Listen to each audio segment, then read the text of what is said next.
Thank you and welcome to the show this morning. The topic this morning is with Dr. CPoe, and the title of the show this morning is Christian Living and Self-Esteem. And of course, we have Dr. Poe. We've had Dr. Poe with us on a number of occasions. And Dr. Poe, I don't think that there's any way that we can introduce you to this particular audience, because you've been with us many times over and over again, and each time you bring us such excellent information. But now what we'd like to do today is to talk about, first, give some information about your background, education, that kind of information. But the topic this morning, Christian Living and Self-Esteem, we want you to sort of lay that out to us after you give us a little information about your background and some of the things that were important in terms of bringing you to us dealing with this specific topic. Well, I've been a psychiatrist now since 1970. I'm also a ordained minister and former pastor of 2 churches here in Nashville. And currently I'm the associate minister of Christ Miracle Chapel located in Laverne, Tennessee. I'm also in a part-time private practice in Dixon, Tennessee, and a graduate of Maharrah, graduate of Tennessee State University. And I've practiced in different settings over a period of 39 years, and I've become aware of just how widespread the problem of low self-esteem and very low self-esteem is.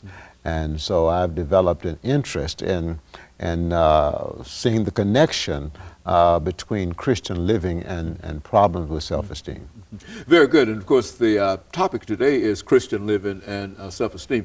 Let's look at some of the things that you consider to be important in terms of opening our audience up to this idea of Christian living and self-esteem, because it seems to me that you've somehow connected Christian living with self-esteem, that there might be a great possibility if you become involved in a certain kind of lifestyle, Christian living, and it might go on and explain some of that to us. That seems to me what it leads to. Well, that's quite correct. Dr. Haney, the problem of not feeling good about oneself is a very widespread problem in most age groups, among youth, among teenagers, among young adults, among middle-aged adults, and even many elderly adults.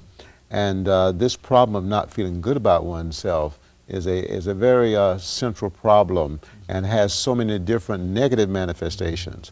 For example, if I don't feel good about myself, most likely I will begin to make choices designed to help me to feel good about myself, and most often the choices I make will end up increasing my problem of not feeling good about myself. For example, persons who have low and very low self-esteem are more prone to get involved in alcoholic beverages. They're more prone to use drugs. They're more prone to engage in sexual activity before and outside of marriage.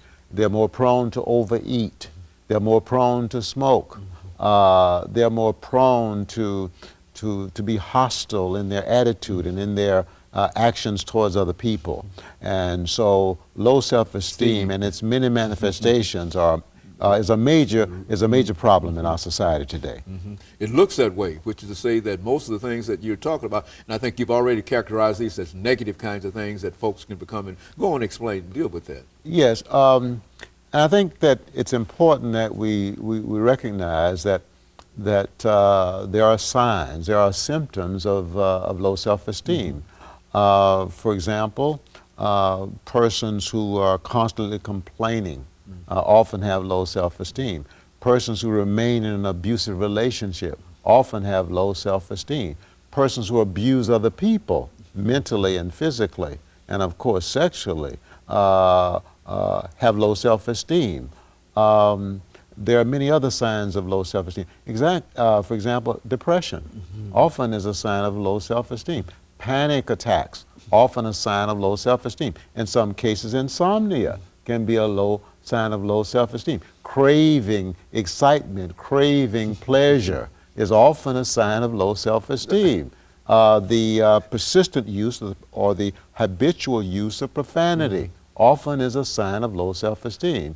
So showing off, okay, bragging on oneself Okay. And so, Dr. Poe, let's get ready for this first commercial break. But I think that over the last 25 or 30 seconds, we can simply say, and I think you said it correctly the first time around, is that many people have problems in terms of low self-esteem. But I don't think that many people recognize these problems as problems of low self-esteem. They just, those are the things that they live with. Yes. And what you're saying is that the overwhelming majority of folks that we might know might live with low self-esteem, and it is really a problem in our society today. And so we're going to talk about how you see it from that perspective, Dr. Poe, during the second segment. And we'll be back with you following this second commercial break.